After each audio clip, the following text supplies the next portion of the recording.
Talking about my career journey, I started off, I did my master's in computer application, joined TCS, worked there for about 3 years. And that's the phase of my career I would say was foundational, really learning about technology and how to use it. About after 3 years, I moved to American Express, spent about 15 years with them, changing roles across technology delivery, strategy, product management, operational risk, both in the UK as well as in India. Spent about 8 years in the UK. That's where I got exposed to working with different cultures and really had that first hand experience. Post that, moved back to Bangalore with American Express. We didn't have a big presence. And that's when I got my exposure or really got into remote working before it became, a trend and more fashionable and a more accepted thing, working out of Bangalore. Wanted to do something different, pursue my passion. So I did my own interior design startup, as they call it.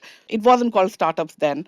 So did that for a year and a half. Did some really good projects. Somehow didn't find it as fulfilling. I think I wanted to always be in a place where I could drive more impact and change. Went back to the corporate world, was with JP Morgan and Wells Fargo. JP Morgan, I was managing the three tech hubs out of India, and with Wells Fargo, driving strategic projects as well as, I was heading the end user and collaboration services. American Express career, I would call as more transformative. Wells Fargo and JP Morgan was more about leadership and innovation. Jan last year, I took on the next challenge to be the CEO for RM India, really leveraging my extensive experience and passion for transformation. I'm also very passionate about gender inclusion and equality, being very vocal, mentoring a few startups, women-led startups.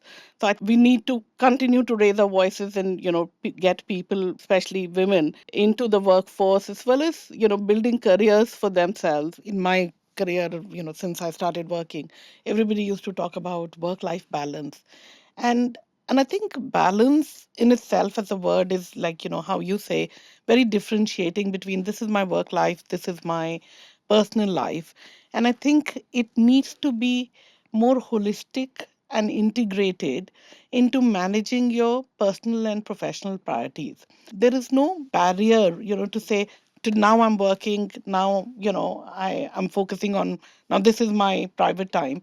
Because especially with technology, and it is now a lot about being more fluid into how you're able to move across when it's more important for you to do, focus on your career, or even on a daily basis, at a particular time, need to leave my kids to school, you want to focus on that versus when you want to, put in work. So I think that harmony has to be, or is, and I'm finding that more and more is happening across phases of life during everyday life. It is about that flow of energy.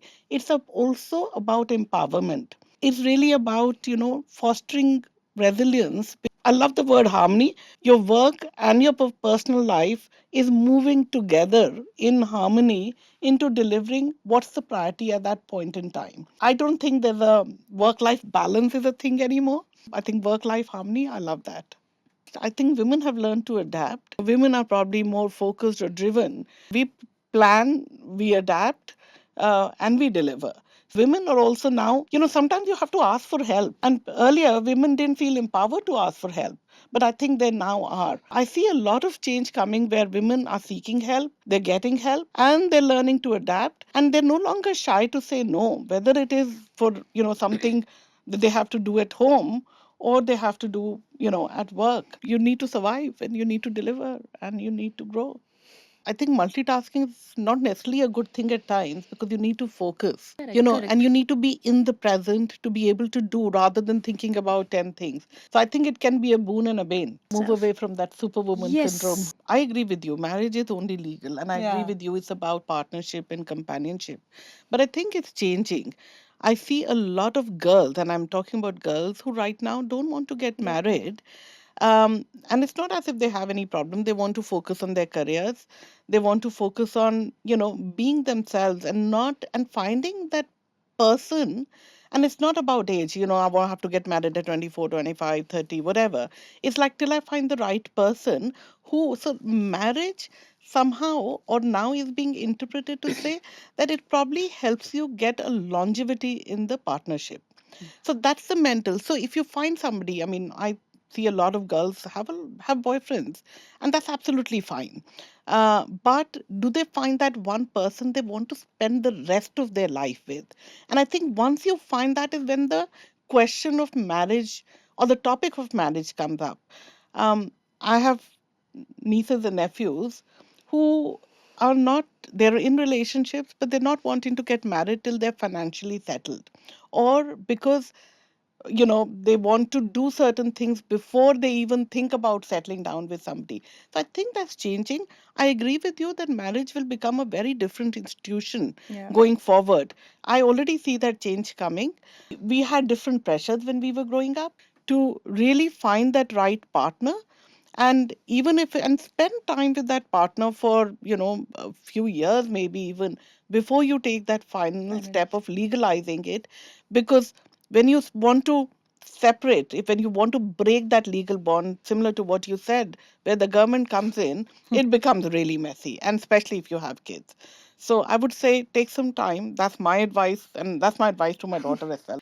Now these days, the only reason a woman needs a man is to have a baby. Today, what's happening is because the pace of life has changed so much.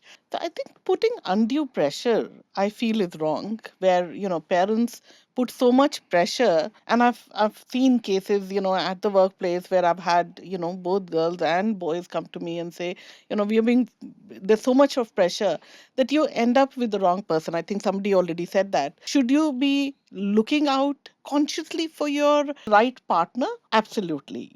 Because, like we say, you can find employees, you can find, what you want to do. There are lots of threads. So one needs to be open to talking to people, building your network, whether it's at work or in the personal relationship. The more people you meet, the more you also decide.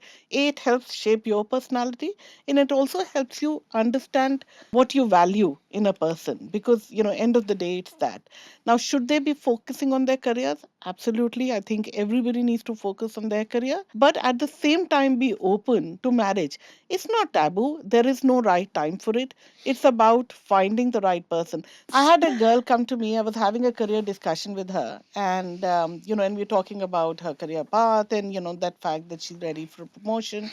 Really good conversation. And then she says, "Oh, Gauri, by the way, I just want to let you know I'm getting married in next 6 months." I said, "Well, congratulations." So then she kept quiet. I said, "Why are you telling me? Like, are you going to be moving cities? I mean, why are you telling me?" She said, "I just thought I'd let you know." And we're talking about a promotion. So I said to her, I said, "Do you think if there was a man, in your place, he would have told me that he's getting married?"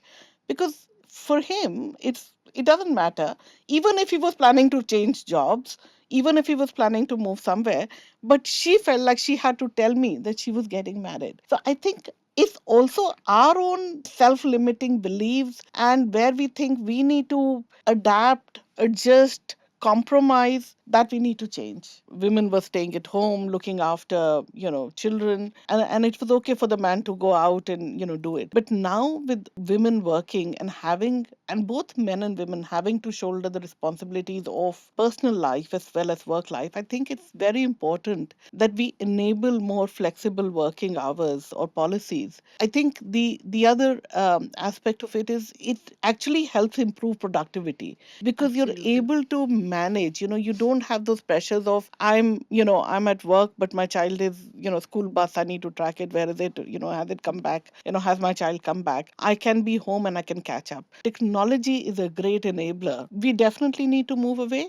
Are we there yet? I don't think so. Are we moving towards that? Definitely. So there's a lot of change that needs to happen, in policies, whether it's, organizational policies or even government policies. We need to look at the culture at the company to make that enable. We need to move ahead. It will take some time. I think obviously there are some challenges that we need to overcome. Not all roles 100% of time can be in that flexible.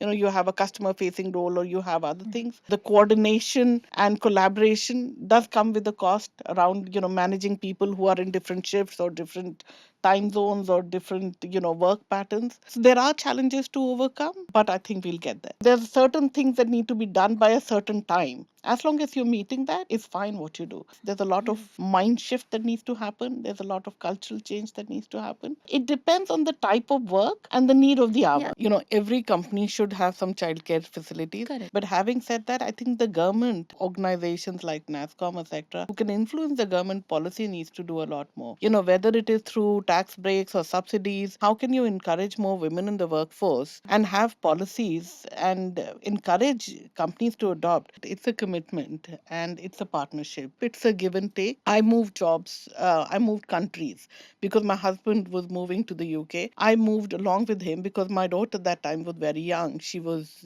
5 months. And I wanted us to bond as a family unit. I actually took a step down in my career when I moved to the UK because to me at that point in time, the family was more important. But when I came back again, I decided to do something differently. There are times when my husband's actually stayed at home, taken leave to look after my daughter when she was unwell. And I worked because, I had to, put in that hours and make sure that I was delivering to what I'd committed and be true to my career. So I think it's a decision that you make together. It shouldn't be a criteria at all. As long as there's a meeting of the mind and they can support and help the other grow, why should a income even come into the picture? You need to know what you want. First, know yourself, know what you want. Speak up, be courageous, be open, be bold, and say, we need to break some of those taboos. Last thing that you want is you've frozen your eggs, you have a child when you are, 50. 30, 40, 50, because when the child is going to college or when they're older, you're already at that age where you've got one leg, hanging towards the grave.